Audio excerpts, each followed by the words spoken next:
Bonjour à tous, je m'appelle Julie, j'ai 22 ans et je suis présidente de l'association Amène-toi.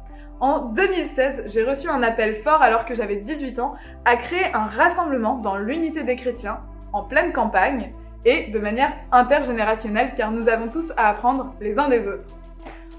En 2018, ce festival voyait le jour pour la première fois et on a reproduit, puis en 2020, avec le contexte sanitaire actuel, nous n'avons pu rééditer cette 3e édition. En 2019, donc un an auparavant, j'ai reçu une vision qui était un arbre avec des branches. Et en fait, il y avait plein de petites branches et il y avait une branche qui était déjà bien développée, qui représentait en fait le festival, et une autre qui commençait à pousser. Je sentais vraiment que le Seigneur nous disait de s'attarder là-dessus. Et puis, on a un peu réfléchi à tout ça. Et là, ces derniers temps, avec le confinement, en fait, on a senti que le Seigneur nous appelait à nous atteler à cette vision. Qu'est-ce que c'était cette vision? En plus de cette branche, c'était une grange. Une grange à Frénier, entre Nantes et Angers, en pleine campagne. On a commencé à prier beaucoup par rapport à ça, et on s'est rendu compte qu'on sentait qu'il fallait créer un lieu d'accueil pour des jeunes, en faisant une école d'évangélisation, axée sur 3 pôles, la dimension artistique, la louange et le pôle audiovisuel. Bien évidemment, nous ferions des semaines ouvertes pour garder ce cadre intergénérationnel, car pour nous c'est un pilier d'Amène-toi. Deuxièmement, on a vraiment senti qu'il fallait que ce lieu soit un lieu hybride, en donnant la possibilité à des personnes qui sont tombées dans des addictions, qui sont en difficulté, de pouvoir venir se restaurer dans ce lieu.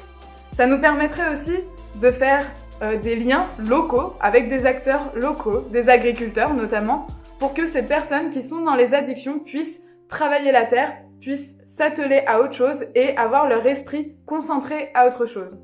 Bien évidemment, ça demande aussi une implication d'acteurs professionnels, notamment des éducateurs, des psychologues, pour aussi avoir une structure professionnelle autour de ces personnes en difficulté. Pour cela, nous avons besoin de vous. Nous lançons donc une campagne et nous permettons de vous demander de contribuer à l'élaboration de ce projet. Nous avons donc créé une association qui s'appelle Maison de David, ce sera le nom de ce lieu. Et pour ça, nous lançons cette campagne et nous avons besoin de 95 000 € dans un premier temps.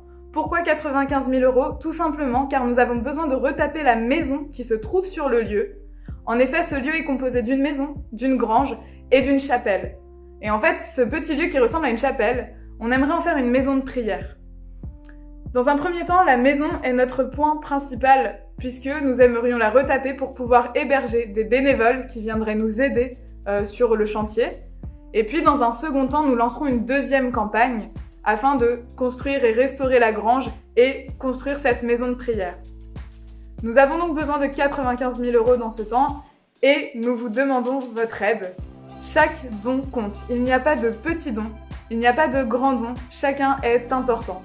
Et si chacun contribue, on pourra mettre ce lieu en état et pouvoir recevoir, créer tout ce qu'il y a à faire.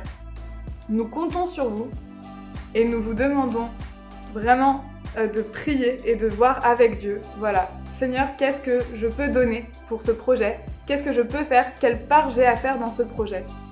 Je vous remercie d'avance. Nous comptons sur vous vraiment. Je vous souhaite de belles fêtes de fin d'année.